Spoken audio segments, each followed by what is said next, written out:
Et salut à tous amis youtubeurs, aujourd'hui on se retrouve dans une nouvelle vidéo consacrée à votre collection, construire votre DeLorean, le numéro 12. Et dans ce numéro 12, nous allons nous intéresser de monter bien tout ce qui va servir à la suspension des roues arrière. Voici bien la liste des pièces que nous avons dans le numéro 12. Nous allons vérifier les pièces dans quelques instants. Juste avant, nous allons feuilleter vite fait le fascicule avec les étapes de montage. Voilà ce que nous allons devoir rajouter aujourd'hui sur le châssis.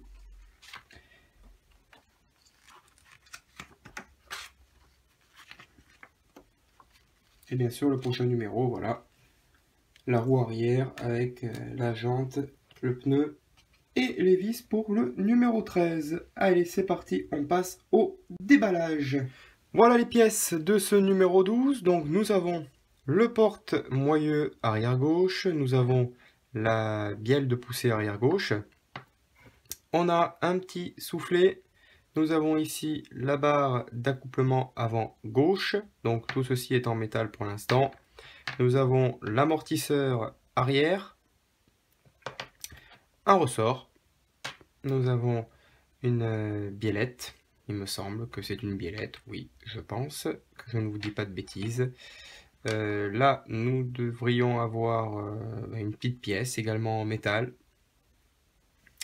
Là, on a bien, le disque de frein arrière. Là, ça sera sûrement l'étrier de frein. Et puis, du coup, nous avons un petit raccord là. Et bien sûr, une collection encore de vis formidables. Donc, les boîtes de vis, c'est plus des boîtes qu'il va nous falloir, c'est des tiroirs. Voilà, alors, pour votre information, regardez, pour ceux qui veulent ranger leurs vis. Une petite boîte, c'est sympathique, avec les étiquettes collées dessus. J'ai trouvé l'idée sur Facebook originale. Seulement cette boîte-là, 1 € à la pharmacie. Et à la place des étiquettes, il y avait marqué, en fait, les jours de la semaine, puisque c'est un pilulier. Voilà, vous voyez le D pour dimanche, etc. avec le M de mardi. Et puis voilà. C'est un pilulier, 1 € en pharmacie.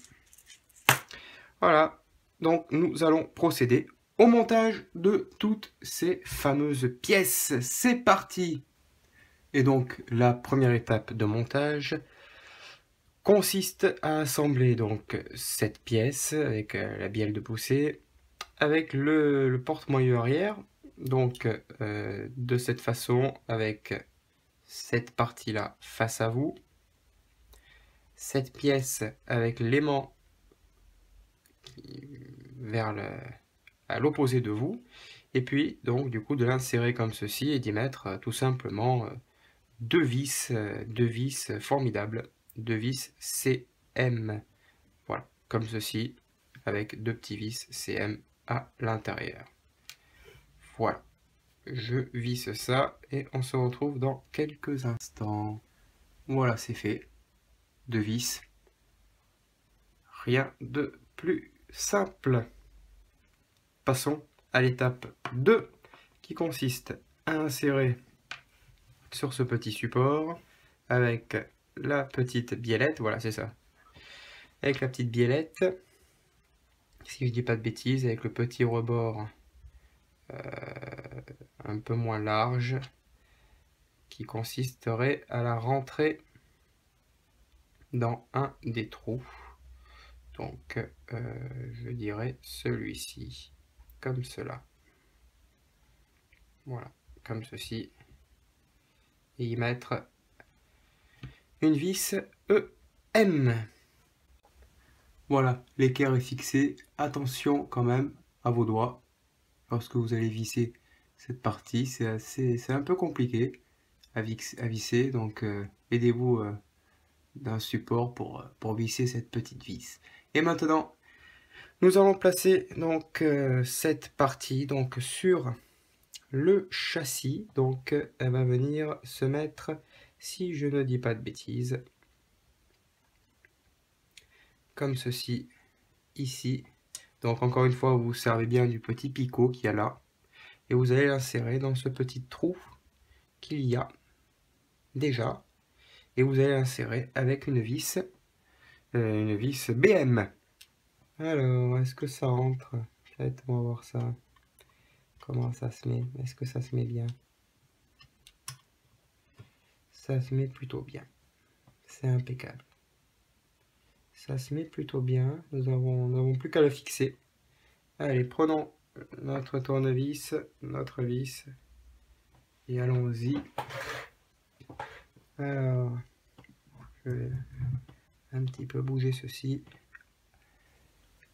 Voilà la petite biellette, elle est fixée. Bon, elle bouge un petit peu, j'arrive pas à visser la vis à fond.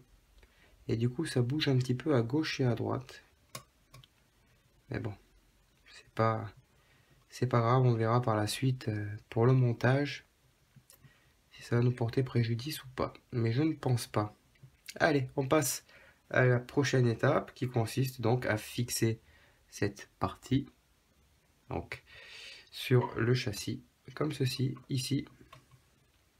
Et donc là, avec la biellette, eh bien non, je pense pas que ça me portera préjudice. Si c'est bien fixé là, je pense pas que ça ne bougera.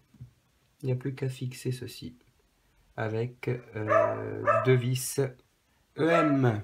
Voilà, j'ai mis la vis.